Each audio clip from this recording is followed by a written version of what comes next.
Hello and welcome to the next episode of the Non-League Network's Beyond the Final Whistle. I'm here, Pat, your host, and with me today we have Dave Kitson.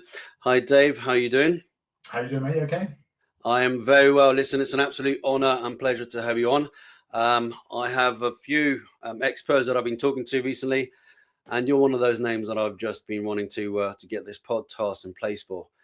A couple of reasons. We'll find out in a minute. I mean, you've mentioned it last month, who you are and what you are, as well as being an ex-professional footballer.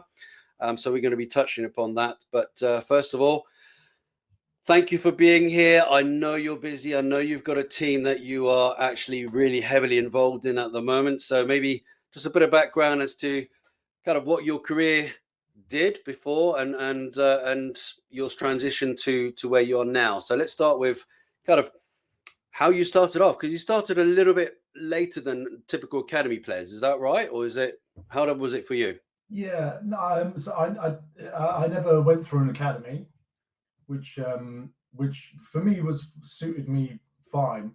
I'm not sure if I'd have made it through one, to be honest. And I think it helped me in a couple of ways. It helped me just become a bit more rounded and had a bit more of an understanding of the world. I was interested in other things besides football. Yeah. And then the style of football that I played myself was described to me by my coaches as street football, but not in a negative way, in a sort of an almost complimentary way. It gelled with the players that had come through academies. I mean, I'm thinking of Reading now, where we had players that come through Arsenal academies and things like that, where my style sort of seemed to gel with them quite nicely, especially as a striker, because you get to do a lot more things off the cuff as a striker. You know, you kind of crop up in weird and wonderful places, and you have to do things that aren't necessarily anything that you would ever coach, but predicated on, if you work hard, you'll sort of be okay. So that those were my core ingredients, really, as a footballer. I just like to be involved. I couldn't be one of those. So I was talking to somebody the other day about Haaland, and just an incredible finisher, a supreme athlete. But it's not a style that I would ever want to be. Not involved enough. Not involved enough. Yeah, exactly. And I think that's where, it's not just him, I think that's where football has gone a little bit now at the moment. So I came through non-league. I entered the professional pyramid with Cambridge United at 21 years old, which is quite late, but it was then. Now it's not really.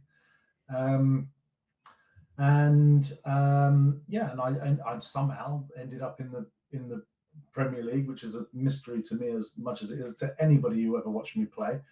And now I head of performance at Maidenhead. So we have about 64 juniors teams, 6 performance teams, our academy, and obviously our men's and women's first teams as well. So it's a huge remit. But I'm so honoured to be doing it. It's the idea that somebody would trust me with the futures of all these players, all of these kids, and to try and get across what I've learned from the game is just a huge honour. Well, listen, a nice little shout outs as well there to a couple of the clubs that you played with and where you're at the moment with Maidenhead. I think it matters so much that the reason why I do this in the non-league network is it matters so much when people are coming into the game and then they can see themselves getting to whatever level they're meant to get to. I disagree with you. I always thought you were definitely Premiership. I actually thought you played for England. So one of the things I said recently is, Dave, who played for England, I thought you were definitely going to be good enough to play for England. And also mentioning Maidenhead, when you're back now, obviously huge structure there with, was it 64 different teams that you got? 64 juniors teams, yeah. And 6 performance teams, which is our sort of elite players that will be moving out to 8 for next season. So that's why it's been hard to get this to get this podcast in the diary, but just because we've got trials going on and it's a really busy time of the year. No, it's fair enough. Thank you again for that. I went to see Dealtown, little shout out for Dealtown on Saturday. It was non-league day, so I was making sure people got out there and went to see as many matches as they possibly could. And you know what? I had the absolutely cracking time. So everyone there, whether it's Maidenhead, Deal, whether it's Maidstone, whether it's I think we had someone going to Worksop, North Shields. It's all over the country where you have such passion and community going into the non-league. For you, obviously, you reached the Premier League, Premiership, and for me, that was your level. That's where you got to. And to me, that's that's where you made it. But it's a bit like a bubble to me in football. So when did you look at what happens outside of that bubble? Because obviously, I mentioned at the start, you came out last month as being the secret footballer. It sounds a bit wrong to say it like that, but it was a big kind of a mention. I am the secret footballer. It is me. It's me behind the text on the Guardian and the books. What is it like for you outside of that football bubble? What did you experience outside of it? So I was brought up essentially by two 60s hippies in the nicest possible way, who just exposed me to everything. It was a very worldly view. I am of this where we are now, without going down the political route, because it's not that kind of platform, but this kind of isolationist view of the world is disturbing to me, and I come from the background that we can achieve this sort of utopian garden village if we all work together. That's how I was brought up, and I was exposed to it. And we would go to, people go to Disneyland on holiday. We'd drive to Denmark. We'd drive to Holland. We'd drive to all over Europe, just going and looking at these mad things and doing mad things, which is great. It was just such a brilliant upbringing. And unique. I'm from a council estate, like most kids who end up playing football are from council estates. So it wasn't really different. It was just what I was exposed to as a kid. So I always had this worldly view that it's there's a world outside of everything else, and that's why I wanted to be a travel writer. That's what I've always wanted to be, was a travel writer. Just trying to find a way to get to as many of these places as possible before I end up having to, shuffle off the mortal coil, as it were. So I've just always been interested in other cultures, and that's, the luckiest thing for me about playing football was I got to sit on a coach with people from all around the world. I mean, I must have bored them rigid, but I just wanted to know, where are you from? You can't sit on a coach and not talk to Ulysses de la Cruz about life in the Chota Valley in Ecuador. Like, you can't. Yeah, fair enough. Wow. It's just incredible to listen to him talk about it. And you just learn so much. And I love that. That was one of my favorite parts about playing football. I got to speak to all of these incredible people who've done incredible, to them, normal things, but to me, just so different to England and where I was brought up in leafy Hertfordshire. So that's what I loved about it. The playing of it. It's everyone will tell you the same thing. When you're winning, it's great. When you're not, it's the worst thing in the world. It's probably like most jobs, but it has its place. But it's not anything that I ever felt that I belonged to. I was all right at playing it from time to time. I am a keen student of football. I'll go to the ends of the earth to listen to any opinion about football. The skill set comes where you have to differentiate the crap from people who are really saying something that is, that's interesting and unique and something you can work with and borrow and use and like in my job now as head of performance is to implement in what we do.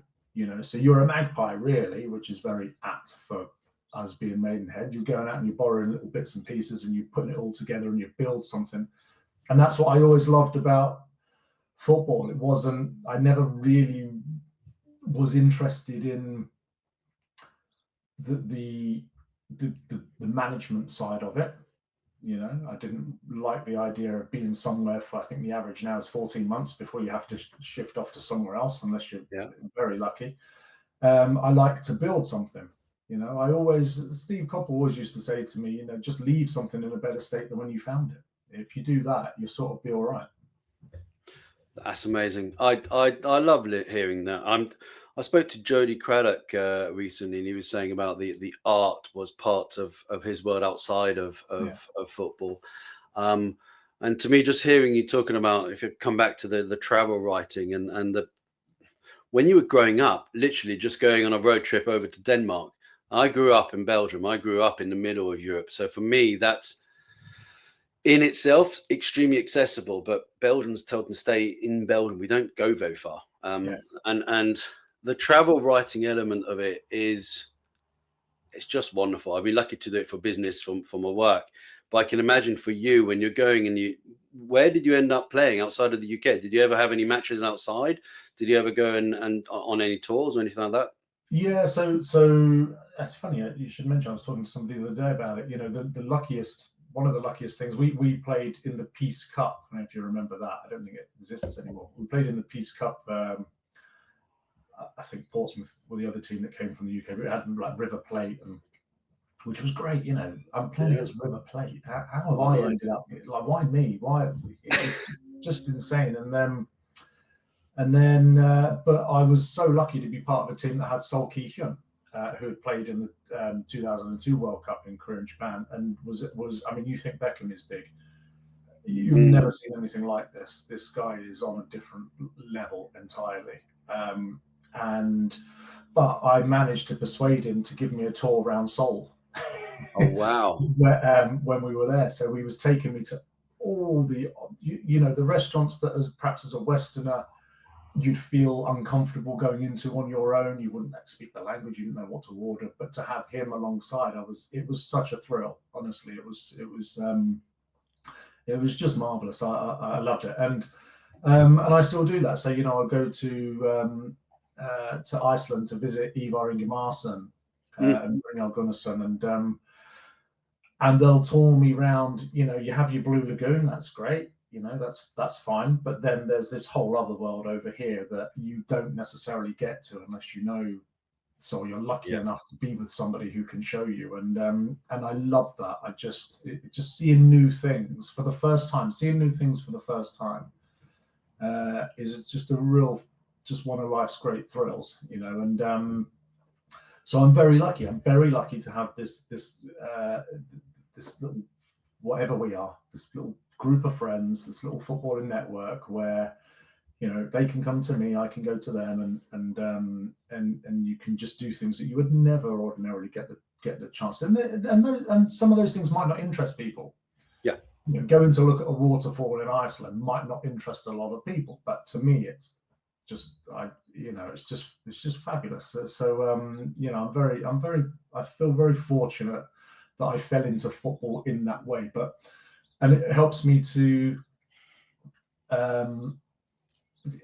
it helps me to understand that you don't belong to football. You're not. I don't like the term ex-footballer. I don't feel. It's just something that I did, and now I'll do something else, and then maybe I'll go and do something else, and that's me in my life. I don't belong to anything as much as anything belongs to me. I do know what I'm picking that up.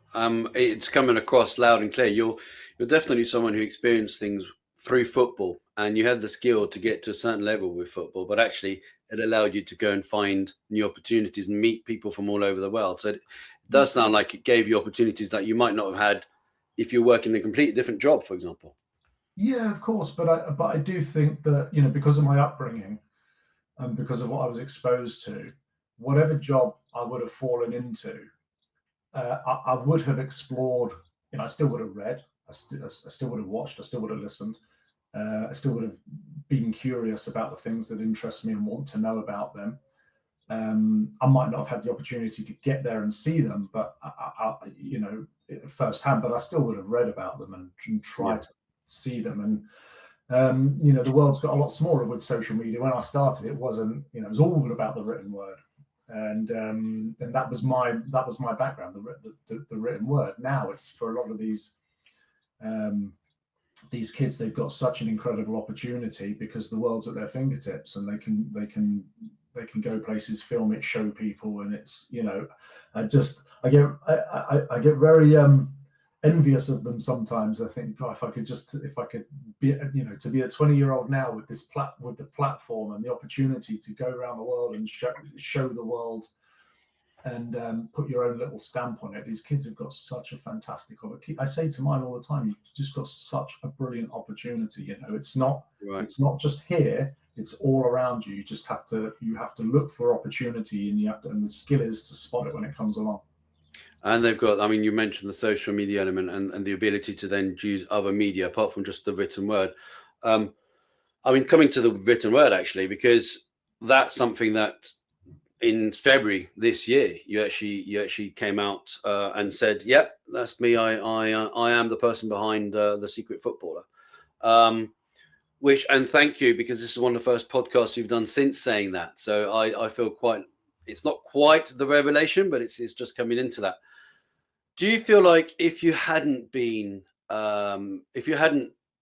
kept basically a distance by being the Secret Footballer, if you just said, "This is me, Dave, and this is what I'm experiencing, this is what I'm seeing," do you think it would have been different? Do you think the reaction would have been different, or you would just kept saying it as it was anyway? Well, I think I used to give, you know, whatever else I was, when I did interviews, I tried to say something interesting, you know, because I bore myself up, you know. If I, you know, yeah, it was a great game today, yeah, the lads did really well, you know, it bores me hearing it. And so I try and say something interesting. I try and give some value. I try and, you know, just if just one person goes, "Oh, that was quite interesting," you know, because it's entertainment, right? And you have the main characters in the play being interviewed, so it should be they should be saying interesting things, right? They're the guys who are out there doing it. But it very often is the least entertaining part of the whole experience, and it doesn't have to be. And you don't have to be. You don't have to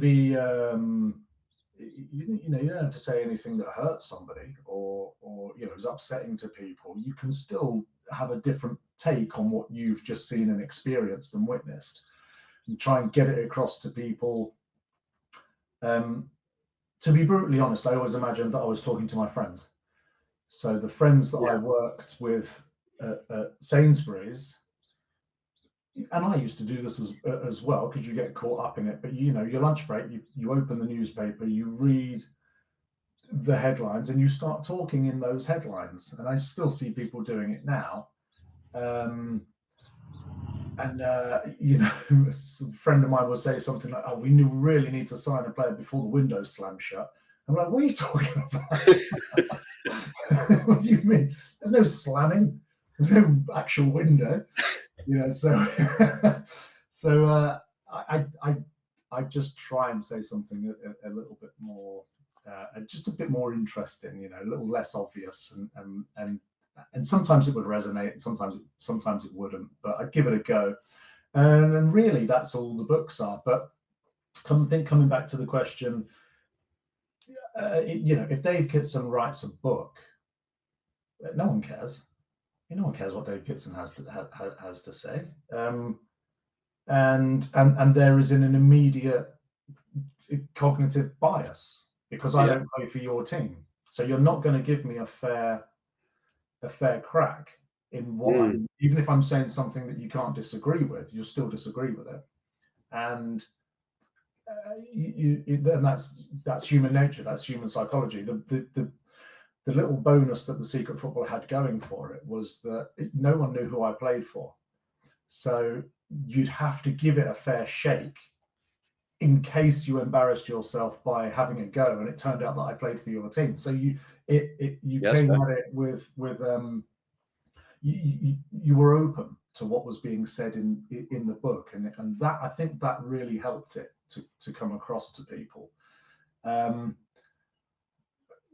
it seemed to land, for a while. It seemed to land. You have to give the context and the background. There was none of this. There were no podcasts. There wasn't any of that. There was a little bit of social media. There was Twitter. There wasn't much else. There was no TikTok, there was no Snapchat, there was none of that stuff. YouTube and Twitter was pretty much all that was there. And it was still the written word. If you wanted to say, sports people would still write books, and people would buy them and read them and see what you had to say. That was how you consumed it. You might do a press junket. I was lucky because I never had to do that because I was anonymous. It's another little bonus. Hard for the publisher, I get it, to sell an anonymous, and it does have its challenges selling an anonymous book. But I always thought it's going to live or die based on what's between the front and the back cover. That's it. It doesn't matter who's written it. It's going to live or die based on what is contained in this book. And it seemed to land, Yeah, it definitely did resonate. And the thing is, I absolutely understand what you're saying, because when you see a story from someone who's played the game, someone who's got an interesting story to tell, actually, who they've played for does have an effect as to how people receive that. And I do understand it. The Tony Adams story on its own, it would be extremely worthy of lots of attention. But anyone who is not keen on Arsenal is going to have a particular view, or keen on Arsenal is going to take one view or the other straight away. So I do understand why you did it, and it makes a lot of sense. And the reality is, I love football, and I know you said you don't like the term of ex-footballer or ex-player. As far as I'm concerned, if I had been able to be in those changing rooms and experience some of the things that you'd seen, I would have loved to have done so. And it's quite nice to be able to get an account of what life is like behind the scenes for a footballer without actually having that whole, I play for this team or I'm from there, that tribalistic kind of approach to it. But what would you say to, now the new generation, you've already said it, is, they've got everything to their hand. Literally, they've got everything. I think they don't actually use the written words the right way anymore. So I also think, I'm doing a podcast, so I can't slam podcasts. It doesn't make sense. But also write. And when you write, you have the chance to express yourself very, very differently. Yeah. You don't hear as many ums and ahs unless you put it in there for a reason. So how do you feel about that? Would you still continue to write now? As you said, the travel writing is so important to you as a potential thing that you're going to do. Or would you then focus more on other social media? No, I think that you can't ignore social media. It's there. It's the medium with which, my kids today, they're off school. At some point, they're going to watch Mr. Beast. It's just a fact. All I can control is how long they watch it for. Yeah. But they need to be. It's entertainment. It's no different to it being in the 80s and watching Noel's House Pie or whatever the hell it was. Which was equally crap in my view. Yeah. But millions of people watched it. It's the same with Mr. Beast. It's their entertainment. You can't deprive them of their entertainment because you don't understand or appreciate the medium. And I do believe that and it's the same with when my parents, I'm thinking back now, is when consoles came out, computer Mega Drives and Super Nintendos and that, and they couldn't understand it, couldn't get their heads around it. What is it? What does it? Why are you doing it? It doesn't make it any less entertaining. You still need human beings need entertainment. So from that point of view, there is a place. 100% there's a place. And if you're particularly capitalist by nature, there's a very good living to be, or a living of sorts to be made through it. The written word, I think you hit the nail on the head. It brings something else out of you, especially if you just free flow. Yeah. You'll catch yourself expressing a thought that you wouldn't express in any other way, and if you know what you're looking for, you can say, I can make something from that. That can be that. I can put that over here with this other little bit that I've got. The amount of short stories that I've written, I've got piles and piles and piles of short stories, and every now and again you have a flick through, and that's a good line, that's an interesting line. I might take that, put it over there, and put it with this other thing, and but I like that, and I understand that the world doesn't have enough time necessarily for that, but there is a place for the written word. And the question that I get asked a lot, because I'm big on encouraging kids to read. I go around schools and I give a talk, and reading something that I'm very passionate about. And there was like, yeah, but why? Why do we read? Why do we need to read? Why do I need to know that story? I said, no, it's not the story. It's not the story. It's self. You can enjoy the story, that's fine. But even if you don't, you'll start stumbling upon words that you don't know. Mm-hmm. Then you'll start using them. And then you'll have a bit of vocabulary, and you won't end up doing what I'm doing in this podcast, which is searching for a word that you can't find, because it's the most frustrating thing in the whole world. And you don't have to be like that. You can have this very rounded vocabulary all through reading. And there's books all around you, okay, and you can kind of see them. Oh, okay, I thought I just needed to read because it's for my GCSE or whatever it is. No, it's teaching you. So there's that side of it, which is we would be extremely foolish if we ignored and didn't, and no matter how hard it is, try and get it through to the kids. I've got something that I don't really use within the footballing world, but it's called productive well-being, and I look at people being productive or performing, and then on the other half of themselves having the well-being element to them. You could be the absolute greatest CEO in the world, but if you're not looking after yourself, within 6 months you're going to have a burnout. Or if you're just looking out for well-being and you're not doing anything, you're not productive in your work, you're not going to have a job for very long. What you're describing there is an ability or an opportunity for someone to go and find within reading and potentially writing as well, something that will give them an opportunity to grow in themselves, to grow knowledge, to grow an ability to talk more. And just like you, I'm trying to find my words as well now that I'm aware of it, thinking about it for a podcast. And I always think it's a good idea, especially for the younger players coming through at this stage where they don't know if they're going to make it. I know you said you didn't go through the academy system. A lot of players now going through academy are looking at the future going, I don't know if I'm going to make it. And I've met someone recently, absolutely fantastic guy, plays for a local non-league club, and he's early 20s. He's still likely to make a certain grade, but he's also developing a business alongside it because he knows he might not make it. And that's something that I think is different now to what it was like 20 years ago, or am I completely mistaken? That 20 years ago, it felt like it was all or nothing, whereas now they have a bit more opportunities out there. Yeah, I mean, at a certain level, yeah, it probably was all or nothing. I think a big problem was that it's, I need to make it at Arsenal, I need to make it at Man U.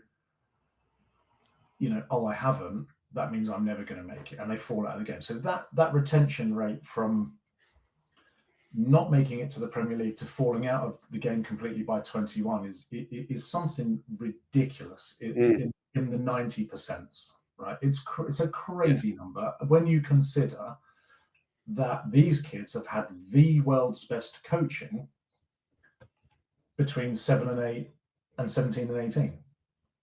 So there's a problem somewhere. There's an issue. Well, why have you've given them? If you give someone the best of anything for 10 years, stands to reason they'll probably still be doing that in 10 years and be really good at it. But football can't speak to that. So there's an issue. It's not the coaching. The coaching, we have the best coaches right now. It is the condition of the player that I didn't make it at Arsenal, therefore I am a failure. When I go to Cambridge United, right, my old team, when I got to Cambridge United, it had 4 stands. I thought it was Wembley. I thought it was the best place in the world, but I came it that way. Yeah. But if you come from Colney Heath, and you end up there, you think you failed, and that's wrong. That is wrong. You've made it. And do you know what? In 2 or 3 years, you can do what I did and get back there, and you can have some kind of a career. But that's not coming through. It's not coming through to the kids. It's not coming through to these players. It's such a massive hit when they don't make it at this club. And where, if you think as well how academies work, that the kids are local because they have to be within 45 minutes of the training ground. So they already support that team. So it's a double hit when they don't make it. They think they're never going to get back there. And it's not the case. It is not the case. And the interesting thing now that I look at is Brentford have had a couple of players this season who have made their debuts, who I have never heard of. They're 23, making their debuts. They've been on loan in Scandinavia for 3-4 years. We're still in this mindset that you're an adult at 18, and therefore, if you're not ready at 18, you're never ready. Well, how many 18-year-olds coming out of an academy would you pit against Caicedo? None. Maybe one. I don't know who that is, but like none. They're not ready. So for me, and this is where I have this, because I was, as I said, 21, and I was barely ready then, and I went up the leagues, and each time I was ready. But there is this argument that 23 now is the new 18, where these people are physically, they've developed.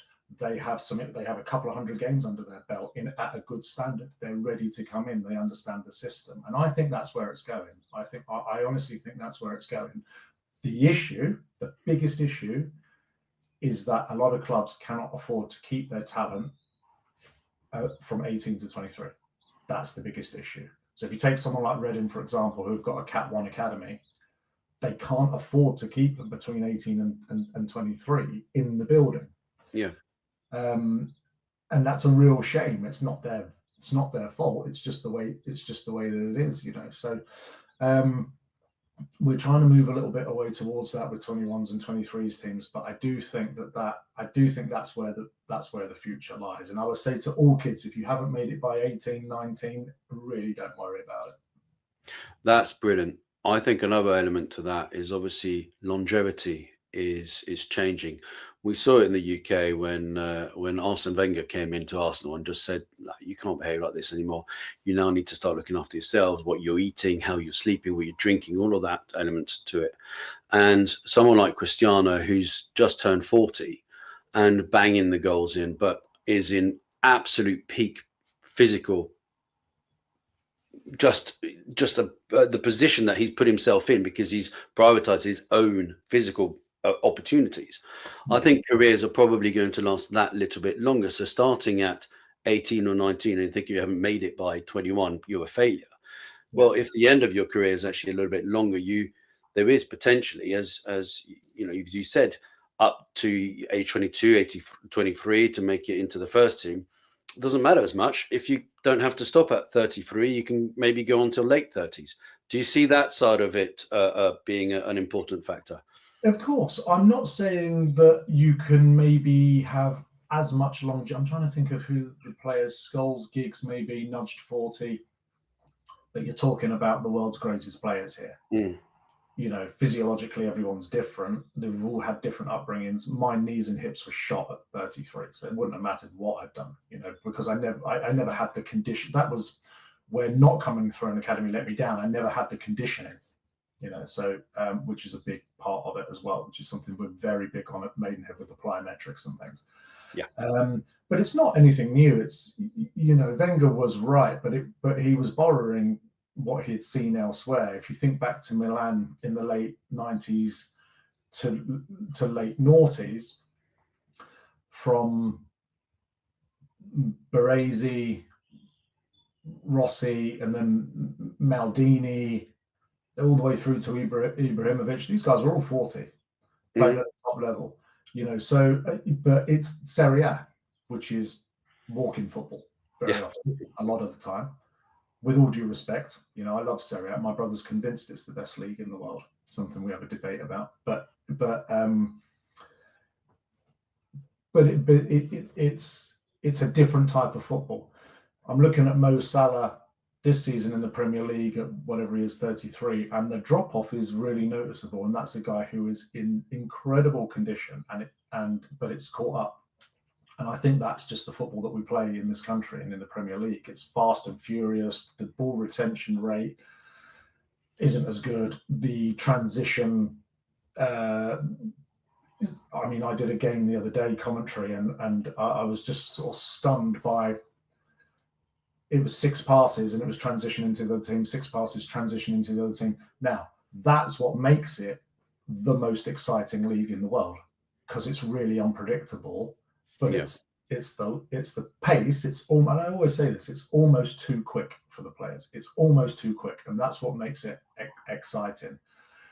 But there's no doubt that as we get better with nutrition and things like that, and training, and players dedicate themselves to it more, they can nudge the age barrier for sure. But I don't think we'll ever catch up with the Italians, to be honest. Well, that's quite an interesting thing, actually, because I was talking to I'm originally a linguist, and my interest in football came from watching lots of football on TV in Belgium. Loads of Italian football, Spanish football, German football, Dutch football. You could watch them all. And that's how I learned my languages, some of them. And to me, I've always thought that the English players didn't travel that well. There was a few. There's David Platt in Italy. You had a handful. Yeah. It feels to me like now you've got them a bit more at the start of their careers and towards the latter stages. So you've got people in Italy at the moment. I mean, Jamie Vardy's smashing it up in Italy at the moment. And he's, as you say, probably would struggle in the pace of the Premier League. But he's gone over to Italy, and he's scored 8 or 9, 10 goals in the top level. It's a really clever move. And that's a perfect case in point. Yeah, it's a perfect case in point. You know, not good enough with or fast enough with the pace of the Championship with Leicester anymore, but can go to Serie A and have a career and do well. You know, it's great. That's a clever. You know, on the face of it, you think, well, what's happened there? But it's a really clever move. In terms of traveling, I think we just haven't had to. Our teams have always been competitive in Europe, and the wages in the Premier League dwarf anything else outside, unless you're at Madrid or Barcelona or something like that. You just don't have to if it's about the money for you, which frankly it is for a lot of people, and you're getting competitive football. Winning the Premier League is as good as winning any other league, and there's a chance that you'll go very deep in the Champions League. So it's all there for you. You don't necessarily have to, unless you want to experience a different culture and a different style of football. So it's not something that it's not a pressing thing for English players, to be honest. And they are getting better. You know, they are opening up. The 10s we've produced. We could producing another Harry Kane sometime soon, but you know, it's not my area. Well, actually, Harry Kane, it doesn't sit around and do it at Haaland. So Harry Kane does enjoy kind of coming back deep and playing that game. And actually, I think if he ended up in midfield like Rooney did, he would adapt quite well. And there's not just moving from one league to another. I'm guessing when you're looking at the performance of your players at Maidenhead, you're also looking at where are you most suited as you transition through your career. So could Mo Salah come back deep? I know Giggs did. Giggs came into the middle a bit because he had the footballing brain. Rooney came into the middle. I mean, it's one of those elements where you could move towards the back. I would imagine quite a lot of players who go over to Italy then have Loftus-Cheek has a lot more time on the ball, which is something that he needs. He's a very skillful player, but not necessarily as quick as the Premier League needs. So do you look at that when you're at Maidenhead and you go, okay, well, you actually could particularly transition maybe in a year or two to a new position more suited to yourself so your career goes on? Or how does that work in terms of performance? Well, I mean, our performance teams at the moment, sort of between under 10 and under 13s, that's a really crucial time. They obviously, some will play 7-a-side. Next year they can play 11s, so it's all different, and it's boys and girls as well. So what we have is something called the Maidenhead Way, which is all clubs have a version of it. Our version is a proprietary document, which is how we do things. It's our culture, how we carry ourselves, what we offer, what we coach, a framework for a style. And this is the important thing. For me, having a style of football running through the club is a really tricky thing to get right for all of the reasons that I've just said. Having a framework is, for me, that's the way to go, because there are some of our performance teams who have a Haaland type player up front, whereas the next performance team has three really good centre halves, and another one's got two really lightning wingers and a 10. So there's no point in me saying, well, you have to get the ball to the number 9 all the time, because they haven't, you know, or actually you have to play the way out the back. Well, this team plays 3, that one plays 2. This team plays 7 aside, they just leave 1 at the back. So it's all different. So it's the framework, it's the culture. I bang on about this all the time. It's all about the culture. And for anyone who's even remotely interested, whether you have a bias or not, just watch what Jurgen Klopp has to say about culture. I mean, there's a million people out there. You can take a look at Popovich, the coach in the NBA with the Spurs, about the culture that he introduced, and then they just became a winning machine. It's the same with Klopp, and it's the same, you know, it's the culture that's the key part of it. You know, we know our coaching is going to be good. We know what drills we're going to do, how we want it done, how we want it to look. But if we don't get the culture right and everybody downs tools, we may as well not be there. So it starts from the culture. And you'll hear a lot of managers, and this is something that John Beck introduced years ago at Cambridge. There's really nothing new in culture, right?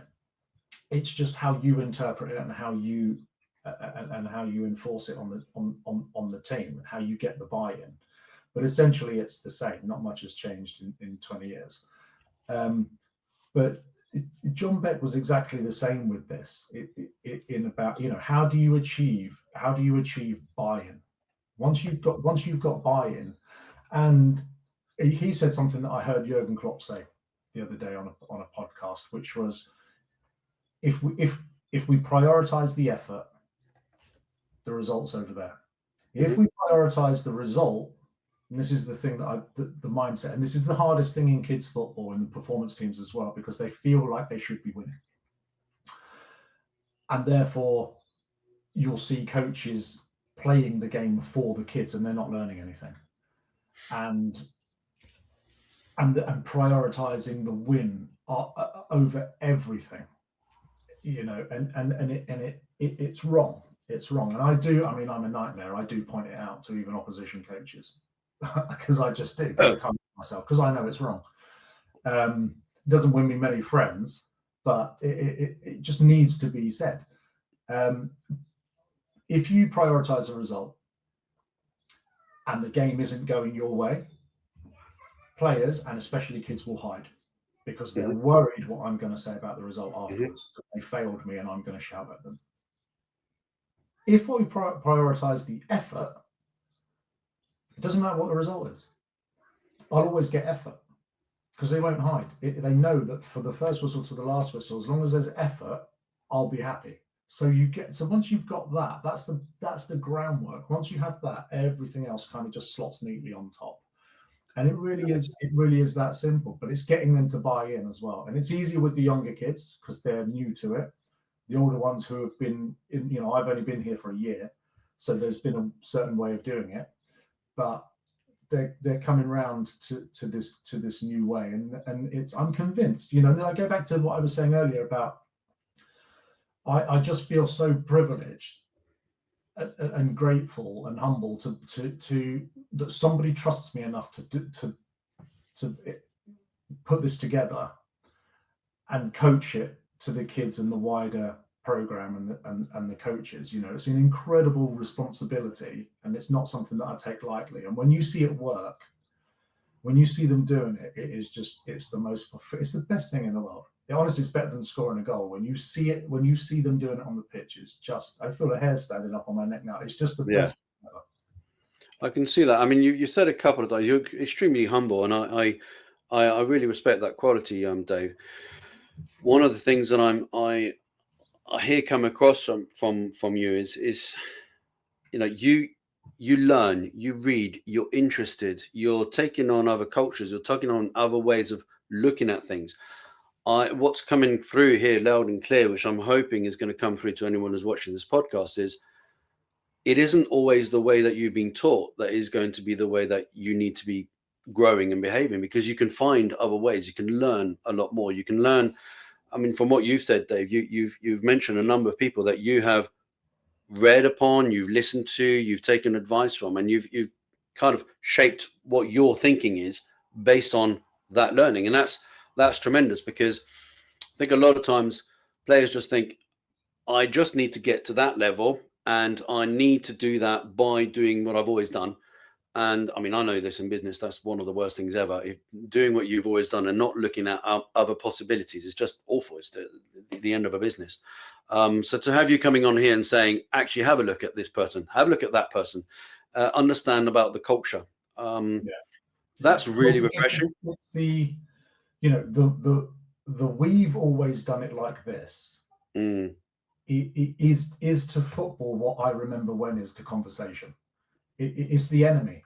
It is the arch enemy of progress, and I know a lot of these podcasts, people want to talk about my career, and I don't have very much interest in that, because I'm trying to go that way. Now, there are some things that I can take with me, but a lot of it has no relevance to me whatsoever, because it's about the here and now. And this is, and I go back to what I said about separating out the crap from the good. Everyone's entitled to an opinion. That is the best thing about football. It doesn't matter who it doesn't belong to me, doesn't belong to you, doesn't belong to that guy or this person. It belongs to everybody. It's everybody's game, and everybody gets an opinion. The skill is separating out the opinions where you go, oh, okay, that's I haven't heard that before. That's interesting. Against all the background noise. And then what do you do with it? Can you take it with you? Can you put it into something that is tangible and reveals itself on the pitch? And that's the skill. And that's why when I reference guys like Klopp and Popovich, it's not I remember when. There's relevant stuff there that we can take with us, and then we can put our own spin on it and introduce it and move the whole thing forward. That's what gets me excited. That's what gets me up. No, you can see it. One last question. I could go on for hours with you. Literally, I've followed your career. I can see your career. If I wanted to look at your career, I could watch old Match of the Days and I could see what you did and how it looked like. I'm interested in the Dave now.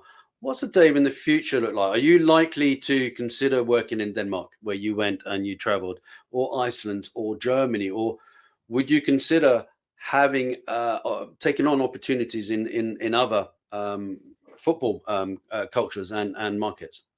Absolutely, yeah, I really would. I mean, two of my boys are just, they're desperate to live in America. They don't know why they're desperate to live in America. They just want to live in America. I'm not going anywhere near that place for the time being. But no politics. Yeah, but Scandinavia is really interesting to me. Bodo with Sweden at the moment, doing well, and that pathway is now well trodden. And if you take somebody like Bodo Glimt, I talk about culture. Oh, yeah. I've been following Bodo Glimt that project is 12 years in the making now. I've been following them for maybe 7 or 8, and it's incredible. And the reason it's incredible to us is because it's the same population as Maidenhead. So we're like, well, they can do it up there in the Arctic Circle, why can't we do it? So I would love to work out that. I think funny enough, I'm going to the Faroe Islands for something else next month to talk to them, because there's some interesting things happening out there. And like I said earlier at the top of the show, I will go anywhere and listen to anyone if they have something interesting to say about football.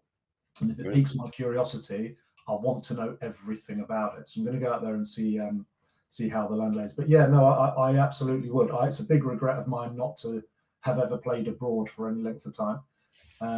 But I'd like to write that by working abroad in football, some way, shape, or form.